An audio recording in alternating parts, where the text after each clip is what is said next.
Hello, everyone. This is Casey Stubbs with the How to Trade It podcast. And today I'm with a legend, Dale Pinkert, the coach, a trading legend. Hey, Dale, how are you doing today? Okay, yeah, I'm a legend in my own mind. That's why I said that. Trading And legend. people Hey, say Dale, how that are you about doing me. And you today? know what? Okay, but I'm just I'm a legend. I'm out there trying to make a buck and pull some equity out of the market. So, legend, maybe it's based upon the fact that maybe I'm masochistic for having done this for over 40 years. So I think it's legendary if you can survive. In fact, you know what? That's what most traders have to do. The first part of their trading journey is learning how to survive. Okay, well, you just led me up for the perfect question. So, how did you learn to survive? You've been around for 40 years. When you first started, you probably took quite a few knocks, and you're still here. So, tell us about some of those stories, some of those tough times, and how you kept going through it. You know, um, well, blowing up accounts didn't stop me. Nothing really did stop me because I really was completely fascinated by the markets. To me, it's a jigsaw puzzle when you talk about correlations and so forth. I could tell you one story where I had a book of clients, and back then the Eurodollar futures contract was very popular. In fact, it was the most liquid contract on the floor. And I was trading what is called a rising wedge and selling every hit of the upper trend line of a rising wedge. And it was on Memorial Day. And I came home, and at that time, the Fed did most of their actions on Friday afternoon. I walked into my house and I heard Ron Insana on CNBC say, "How much higher are the bonds going to be on this Fed interest rate cut?" So I knew coming in after the holiday that I was going to have to rebuild my own account, that I would lose clients. So that's something, one blow up that I went through. I was early on gold in 2000. The bottom was at 200, and I started liking it much higher. And I actually bought some shares of a company that didn't survive that. And, that could be a warning for people right now that are attracted to mining shares, that you could be right about the market and right about the price of the underlying commodity. But if you're buying shares, you really have to do your due diligence about their balance sheet and whether or not they can survive, because you could be right the market and wrong the instrument. And that's something that I teach my mentees, that you really have to be sure about the instrument that you're investing in. You can't just blindly buy an oil share because you're bullish oil, because oil may recover from this bust someday, but the company you buy may not be able to survive. So um, I would say that uh, I have had my teeth kicked in quite a few times in my career. In fact, there isn't much or many mistakes that I haven't made myself or have witnessed others making. And that's given me a purpose now of teaching people and helping them avoid the landmines that I've stepped on and that I've seen other people step on. And that way, um, they can learn from the experienced. You can't learn experience. It only happens with the passing of time and living through adversity. But you can learn from the experienced if you have an open mind and you take it to heart what they're saying. So that's part of my mission right now, Casey, is mentoring and teaching. I really love doing that. And I'm also really enjoy watching people get it and outperform me. So to me, it's a victory seeing anyone I've taught do better than me in the markets. I think that's pretty cool. I think trainers want to see people have success, Yeah. and I like what you said about the experience. You can't really learn experience because it's experience, but you can learn some Yeah. of the lessons. So, How do you keep going? That's, I think, the biggest thing is when you get a tough situation, like how do you find the courage to continue to step forward without quitting? How did Rocky do it? How does anyone in this world not fail and get knocked down to the canvas, and the champions get back up and don't go fetal? Now, I'm not against taking a break. I think, in fact, it's a very important thing for people to do if they're having a tough time in the market, not to continue to trade angry, or if you ever hear yourself say, well, I hope this one works. Okay, that's not a great trading attitude. You really need to close your account or become dormant at that stage, because you have to have a warrior mentality to survive in this business. And that means that you're going to fight battles, you're going to lose battles, you're going to win battles, but it's about winning the war.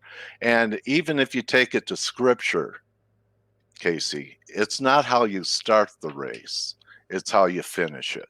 So, what I teach people, and a lot of my best trades happen, the thinking stage of it, before we had computers.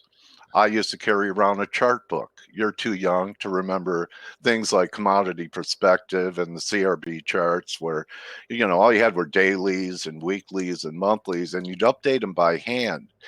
And I would tell people the best trades are made on the kitchen table over the weekend, when the markets aren't running and you have no distractions because you're planning things. And then the week is about executing your plan, instead of, I'll just turn on my platform. Hey, that looks like it's worth a shot. So the attitude that you need to have in this business is, I've done my work. This is why I'm doing the trade. That's a contingency. This is where I'm wrong if the contingency is negated.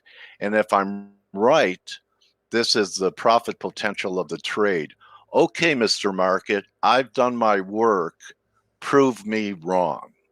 So you challenge the market instead of making the markets challenging. Now, planning out your trades is a really good idea. Nowadays, it's a lot different because, like you said, planning at the kitchen table. I actually would have never even thought of doing something like that. But would that be something that would be useful today? Maybe planning Yeah. some of your strategies when the market's closed, and then getting into it Yeah. in the weekend? I still Saturdays are still great days for me. The markets aren't running. In fact, that's when I work with some people, and you'd be surprised how many things we talk about on Saturday end up manifesting, and the opportunity that we talked about on Saturday might be there for a turnaround Tuesday, or perhaps you didn't know. No, you never know how markets are going to come in Sunday night from how they close Friday, but if you're prepared for it, you're not analyzing, you're reacting to it. You're executing. You're not analyzing while markets are running. You're already prepped. I think preparation in this business is something that people do not spend enough time on, and that they're kind of impulsive. And we all know, and I've been one, impulse trading is the death knell for most traders if you're just trading on impulse and you really don't have a strategy. So, along with FOMO, I'd say impulse trading is a trader's biggest enemy. So impulse and fear of missing out. When you said FOMO, that's a Yeah, big one. So what would you think the biggest three attributes you would say a trader should develop in order to be successful? patience, patience, and patience. And besides that, one of my favorite lines or maxims, which I had trouble with early in my career, is, if you don't learn how to change your mind, you won't have any change left. W.D. Gann. So to be flexible, to not be so attached to your bias that when evidence is telling you that there's something else going on, for you to be able to process it, let go of your bias, and go with the market.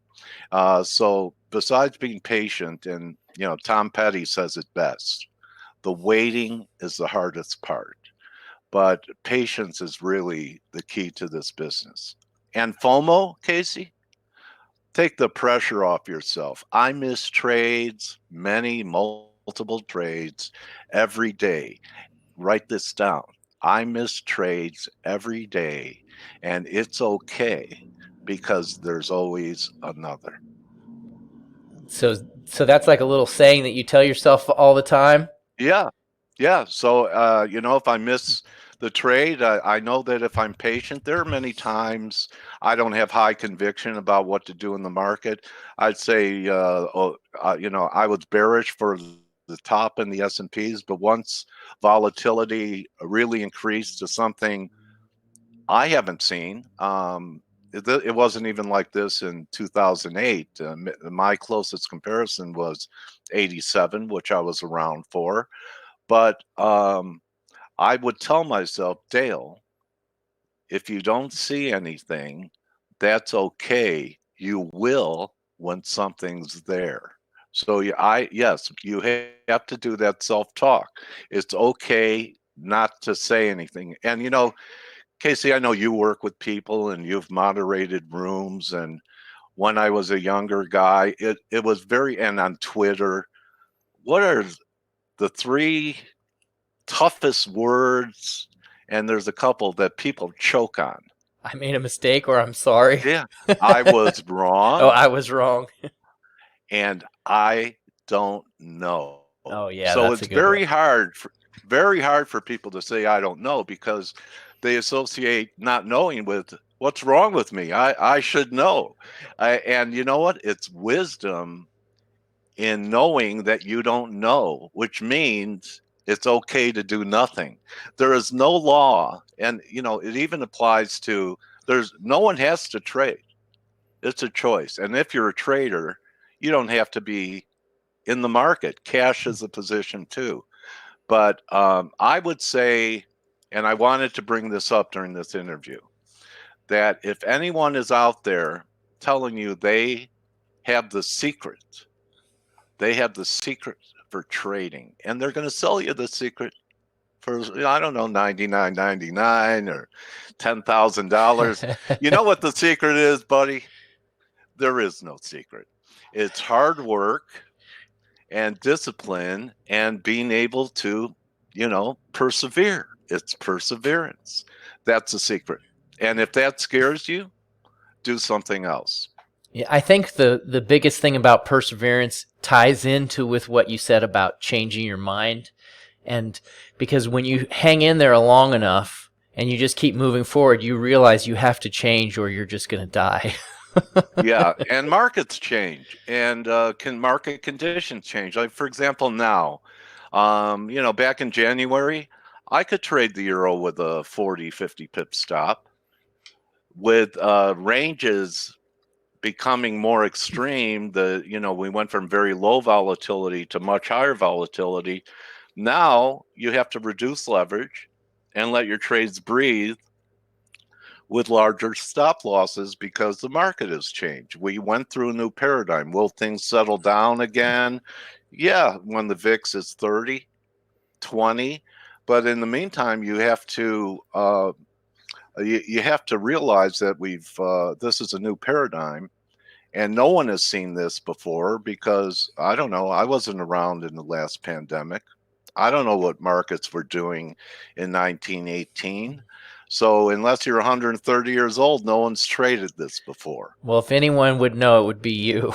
Yeah, I'm close. I'm 118, but I was not yet on the planet at this time. But really, people really have to be reduce their leverage right now, pick their spots, and be patient.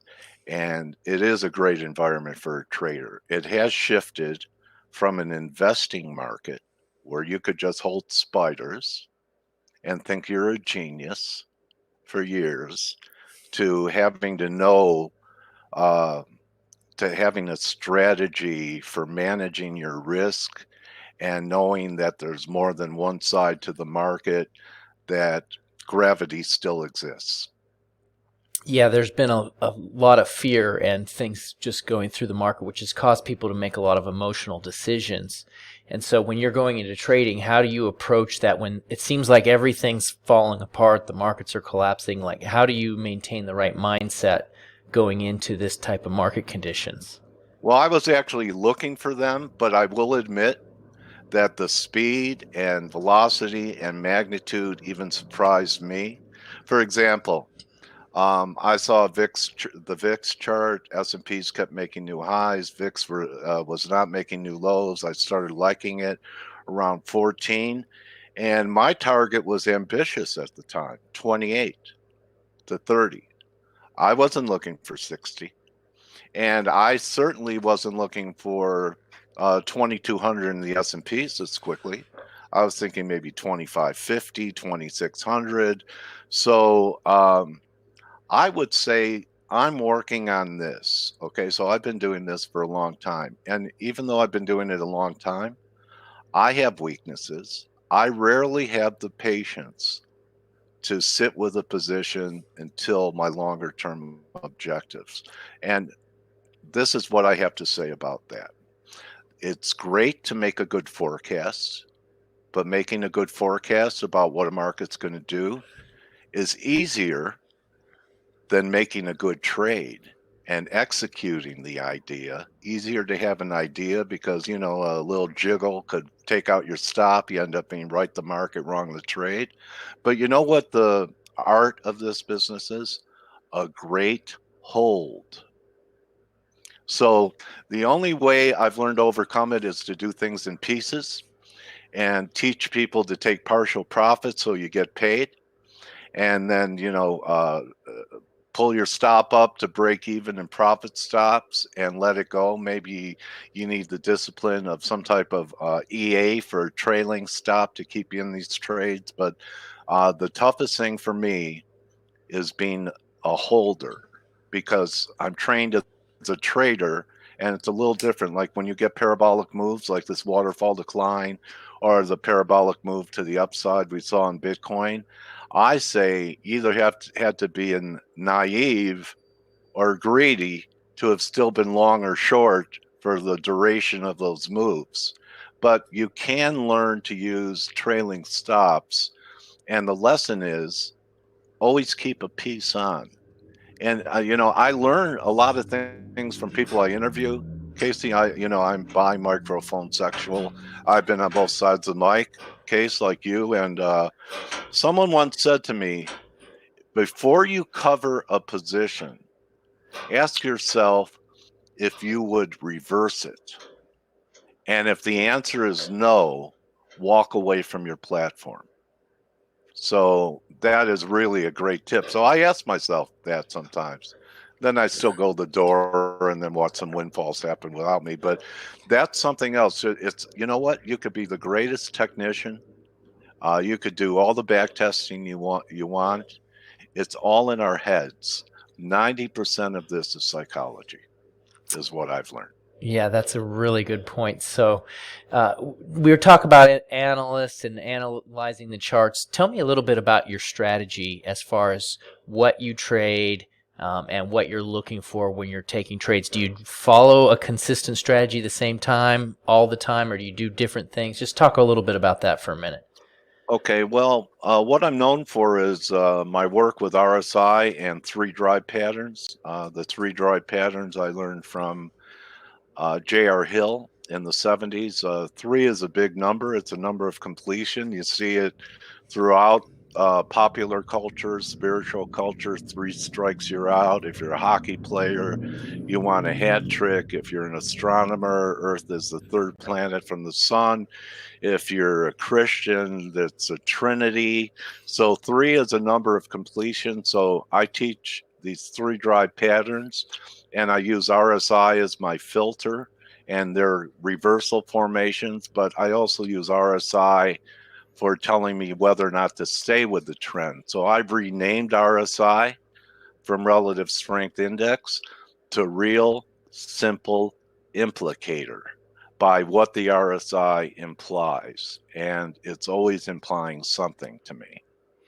Okay, well, that's pretty good. So would you mind taking us through a setup that you've been looking at right now? Something Sure. on your strategy that you think could play out here in the near future? Yeah, let me share my screen. Yes, I am.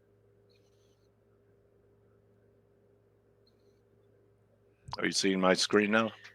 I don't see it. Usually when you click on it, you just click if you have two screens, you should got to pick which one. Okay.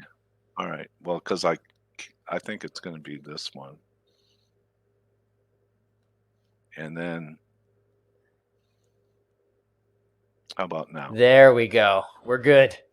Okay. So you want some a future trade? I'll give you that too. But just a very good example was this bear market rally that's currently underway in the S&Ps. So as you can see, the confirmed low was all the way back here. And let me go to, say 1 hour. Well, 4 will do it. So this was a 1, this was a 2, and this was a 3. And you see how the RSI kept making higher lows here. Plus, I'm pretty old school. When I first started trading, our Bible was Technical Analysis of Stock Trends by Edwards and McGee. That's probably in its, 100th edition, where they talk about reversal formations, continuation formations, channel trading gaps, etc. But a lot of these three drive formations take place within wedges. Okay, so this was something that I was looking for. Now, a lot of people are saying we're going to get a retest of these lows, and it's possible, but if you just cover up the title of the chart, Right. because people have emotional biases, and I'll get to gold after this. People have emotional biases, so they're bearish. So, they can't even comprehend the potential that this formation has to rally to the top of where you have the wedge anchored, which is all the way up at 3,100. So what you're saying is this is the S&P 500. So when you Right. say they can't get past the bias because of what's Be- happened in the because economy, they're and the news. automatically and all the news and all the fear, they're Yeah. automatically saying, "Okay, I can't go long here," even though there's Right. a pattern that's showing Right. you that you could go long. So you don't pay attention to the fear. You're just going No, by the pattern. yeah, and actually, I like when people are not agreeing with me. I get uncomfortable when people do. So, for example, we had this rip and crew today. All right, so early in the day in face, we weren't higher on the week yet. We were down here. And this is a pretty good example of divergence, right? Right. So this was the new low here, all right, on the 1 hour. And look at this divergence here. And we had this little rally. And the same thing happened on the 4 hour time frame. I like to see multiple time frames diverging, and even had it in the daily. I mean, here's your confirmed low. Okay, here's your second drive. I thought we would get a third, and we still could still go down one more time and diverge. But I was talking about it in here because of the divergence, and then the news about actually it was the wrong fundamental that we're sending battle group carriers and battleships into the Caribbean. I think there's going to be some type of embargo on Venezuela, even though they're a marginal producer, because they need to get the price of energy back up. So I was actually looking for 27, and if you notice, moves happen in a day. I didn't think when I was talking about it in here today, I didn't think we'd be here in the It's next that 2 hours. volatility that we're at Yeah. right now. And Yeah. So you have to take it when, what, if you have patterns, it's not how long it takes it to get there. It's if it gets it to the target, say thank you. right. And okay, go ahead. I interrupted you. Oh, well, I was I just, interrupting you. I was just bringing up I'm going to comment on two of your points. Number one is you mentioned FOMO earlier, and you gave me that little saying that I'm going to write down because I'm going to re-listen to this. Okay. But I All was right. going to take this trade this morning, but guess what happened? I missed it. Okay. Because I was getting distracted doing other stuff. Yeah, So that can yeah, happen too. Look, I host yeah, a show, I work with people, I'm interviewing people. So, I'm not 100% concentrating on the markets all the time, but you want kind of a something that I think is about to happen is going to be in yields. Okay, so it doesn't necessarily line up with my RSI work, but I think this was something that people are ignoring in the market. Is this was a flight to quality, this blow off in the bonds. And what we have now, I believe, developing is not just a bear market in stocks, but the potential for a credit crisis. right, So, we're approaching 78.6 here. And a lot of people, everyone I talk to now says the 10-year is going to zero. Okay, we're going to end up just like Europe. But I look at this 10-year here, and this exceeded my downside expectations. When I was bearish here, I was thinking 130. Okay, that right, was my target, 130, not this. I mean, so I missed this, right, and then I missed this. But I look at this as being a potential um, higher low developing, and there's no one now, especially now that they hear the Fed throwing all the money at the markets, that there's going to be um, you're fighting the Fed by looking for higher rates because of what they're doing. To me, this looks like it's setting up for a pretty good advance that I think is going to shock a lot of people, where we could end up trading back here at equality would take it to about 140 back to the breakdown, and then some type of fib extension, 1.618 of this case, could take it up to 230, 240, which is something that the market certainly doesn't expect the 10-year to be there again. So I think this could be the most surprising move in the market. Everyone's expecting a bear market in equities, but not in bonds. And then you look at, I think this is also a failing rally. This is investment grade. So I think the story that people are missing is that through all of this, when money was cheap for corporations, and you're hearing politicians talk about it now, corporate borrowing was used for financial engineering. And what they did with both money they got from the tax cut and from corporate buying was to buy back their own shares. And if they bought back their own shares through debt issuance, they actually have a margin account. So they margin their stock. And even if we're here to roll over the debt, it's going to be 20% more expensive to roll over the debt compared to what they had to pay out here and what they have to pay out here, let alone down here. Plus, the asset that they were margining, their own corporation, has also lost 20, 30%. This is what we used to call in the commodity business a Texas hedge, where you're long the cash, and instead of being short to protect yourself from the downside, you're so bullish. You're a cattle rancher, and you're so bullish, you're not hedging. You're long the cattle in your feed yard, and you're long futures. That's a Texas hedge, and that's what corporate America has been doing for years. They're long their stock, and their debt is being used to finance their stock, and now they have to pay more to roll over their debt, and what they were financing is depreciating. right. Interesting. Yeah, definitely. And so, as far as this particular trade that you're looking up here on this LQD, what type of trigger are you looking at for an entry, and as your target for something Well, I like already that? have it. Like, for example, people that don't want to short bonds. There are ETFs. I like this TBT, and this is the way I'm playing it. You see this? This normally would tell me what? You see this low?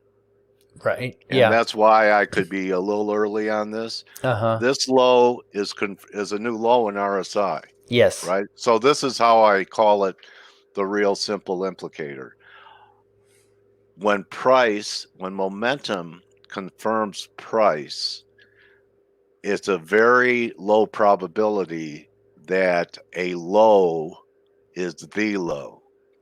So if we made a new low here in TBT, we will not confirm, and that would be the first divergence. So you could use, knowing that you had a confirmed low here and that it quite possibly is not the low. In fact, probabilities say it's not the low.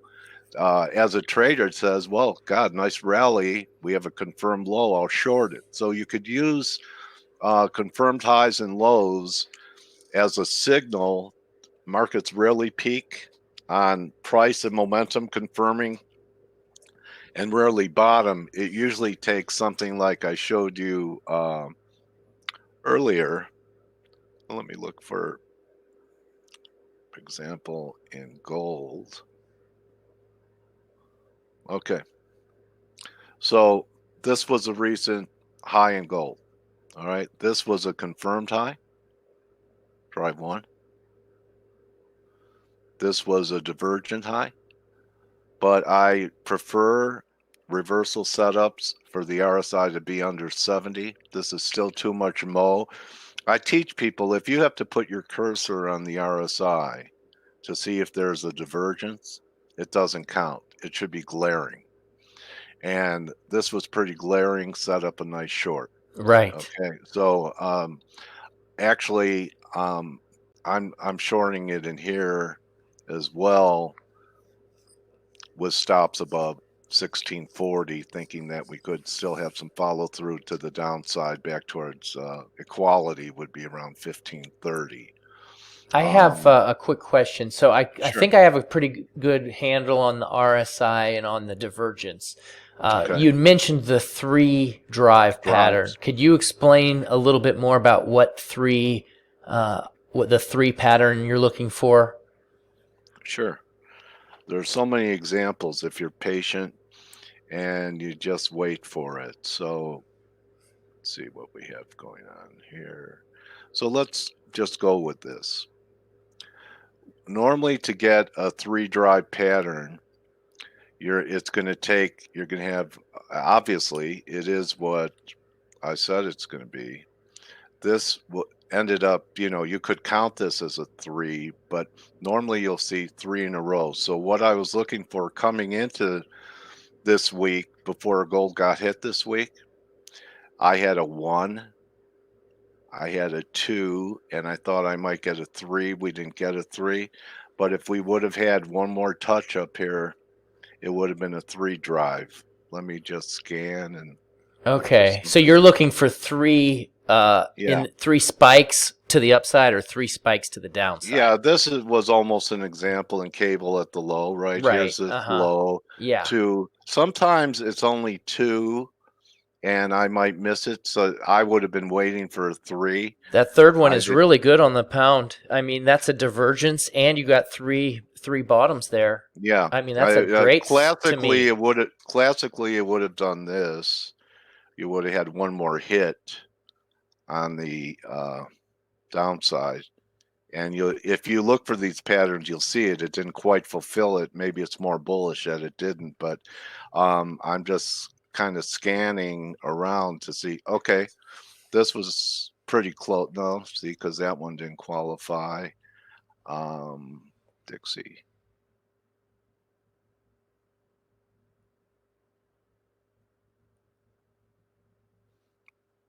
Okay, Canada.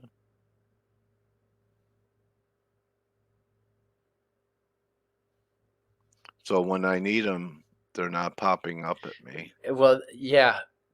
The thing is, But when I saw that pound one, that looked really good. You're never going to find them that it's totally no, perfect. you will find them. You will find them. You will. Yeah. You will. And you know what? I'll miss trade sometimes because I'm waiting for it, Right. one more drive and I don't get it. And then Ah, I have to say to myself, well, okay, um, don't worry, Mr. Trade, just be patient and there'll be another one. And then if the third drive doesn't develop, maybe you have another discipline that gets you long. right. But there are many examples of Can I ask you a three quick drive. question about that pound one? Because I really like that line you Okay. drew there. Um, Okay. on your entry, are you going to wait till it hits that blue line to take your entry, or I do you do. wait for bullish confirmation? I do. I take it, but you can wait. Say for example, this would have gone to the blue line. Right. Okay, you would wait for a 4-hour blue candle to go with it, and then you're wrong under that low. Okay. So yeah, I think I know some traders that are very good, and they always wait for confirmation. Right. But I sometimes will just put a piece on just so I'm paying attention to it. Right. I'll trade in thirds, so I may put a third on, so I'm paying attention to it and knowing that I'm looking to build a position anyway. So sometimes it works to my advantage if I'm early because I have a chance to build a position instead of if I hit something on the button and have immediate gratification with a partial on. Right. Does that help? Okay. Yeah, no, that's really good. I think when you wait, like if you hit it on that drive, when it hits that third drive, what that might enable you to do is have a tighter stop loss, Yeah. and then you can, maximize your gains a little bit. Yeah. So I think we had something down here. It was kind of like that in the euro back there, but you could see like this was a nice divergence in the euro near the highs of last Friday.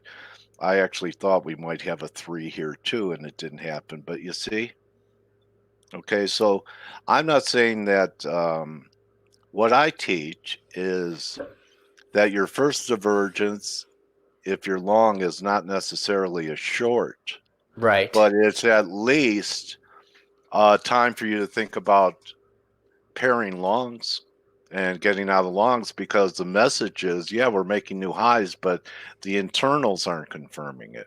So Right. maybe this is a good time to just book the trade and see what happens. Sure, there could be a pullback and another high, but there is a message in markets not confirming new highs and new lows. I like to see a couple of them before I'm interested in an inflection point to reverse. But the first one is at least, like, for example, you knew you had a confirmed high, you know, say it was, that's not a great example. So you had a confirmed high or a confirmed low here. This really wasn't. This was really your first divergence was here. Okay. So you really would have gotten out of here and maybe missed this, but look at that. Yeah. So, Yeah. But it's still a anyway, great move. and there's a lot of, different time frames that would make it look different. Right. But yeah, I like to see things diverging not just on one time frame. And you really have to drill down to manage your risk. You might have a divergence setting up on a weekly chart that you could go broke trying to bottom pick it, and we have no divergence on the weekly here. But say for example here, okay, so you could have divergences on the weekly, and it could take a long time for you to come up with a trade that's going to be that you're going to be able to manage risk. So I like to see the 4 hour and the 1 hour line up with the dailies, and then I may use a 15-minute to drill down. This is where you could find a lot of examples. Say, for example, here we are in gold. Maybe we're going to get a 3 here. Okay. So, yeah. So here's 1, Here's 2, and here's 3, and you could see we're not really confirming these highs up here, and this last high was under 70. So I'm looking for a short in gold. It's 1, 2, maybe, and sometimes on the third drive, Casey, it's very interesting. You could have a fractal Uh-huh. where you might have a bigger 3 drive pattern, and on the third, you'll actually get a 3 drive on the third. So it's a pretty interesting pattern. I've been using it for a while. A lot of people know it now. I share it, and we'll see if this works A- out in gold. And so you were looking that where the pattern was developing was on the 30 minute, and Yeah, so is yeah. that in confirmation with a longer time frame? Do you do that? Well, yeah. I mean, we didn't get a 3 up here, but we did get a 3 at 1700, like I showed you, right? Right. So Yeah. to me, I'm, the major time frame is this, and I'm operating under the assumption that this is just a retracement, okay, up here at 1640, this whole Uh-huh. thing. So now I am looking for 3 drives that could end up going with the trend. I actually think that we're headed, if we have a quality, we're headed to under 1400. I have longer term targets around 1350 in the gold. I'm wrong over 78.6. But, a lot of people, I'm leaning, I get a lot of flack for being bearish gold right now because if you go into the physical market right now, Casey, people are paying $4, $5 over spot for silver Uh-huh. and 200 over spot for gold. Right. And I was taught if people are lining up for something, sell it to them. Right. So, the narrative is, oh, well, the world's coming to an end.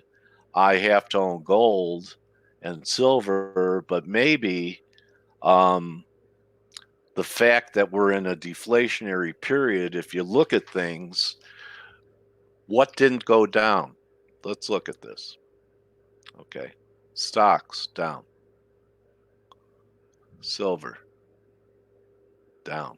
Right. Okay. Bonds down and back up. But basically, what happens in a credit crisis is that everything Yeah. goes Even the down cryptos are going down. because people have stuff and they have debt on the stuff. Right. So they have to raise cash. And the same thing happens in financial markets. Silver was no haven for the stock crash, was it? Right. No. Gold wasn't that great either for a hedge during the Yeah. crash. Okay. So, I think that we're going to have a major credit crisis. And I interviewed a guy, he came up with a great expression. And I learned a lot from my guests. In fact, I'm going to have to bring you into face. Yeah, He I'd love said, to. yeah, he said, this is not capitalism. This is creditism. And so our whole world is financed. And if Right. there's a crowd, and that's why the Fed has been as panicked.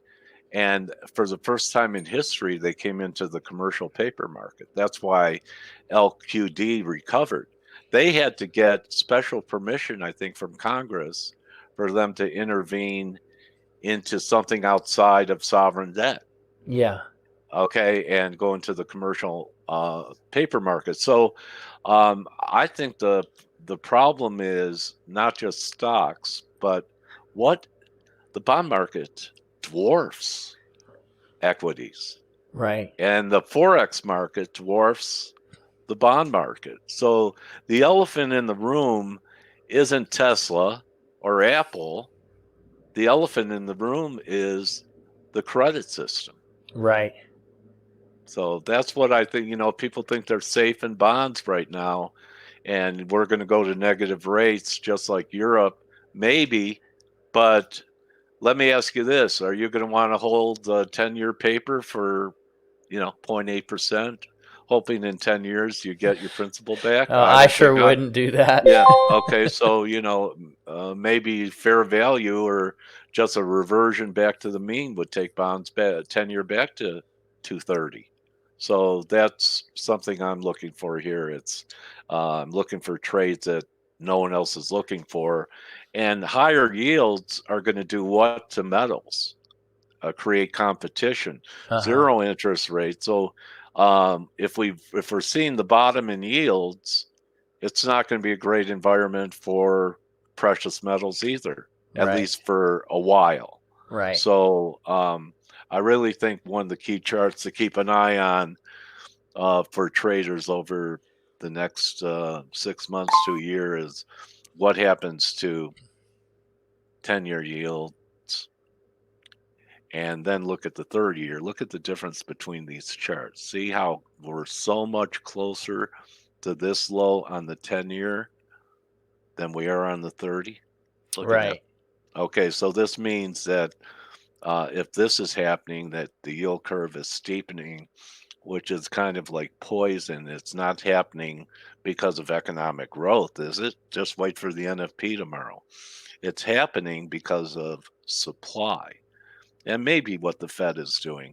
So you could have rates go up, not because of recovery or strong economy, just because of supply and not enough demand to sop up the supply. Right. So to roll debt, you have to pay up to get people to be interested in the paper. Yeah.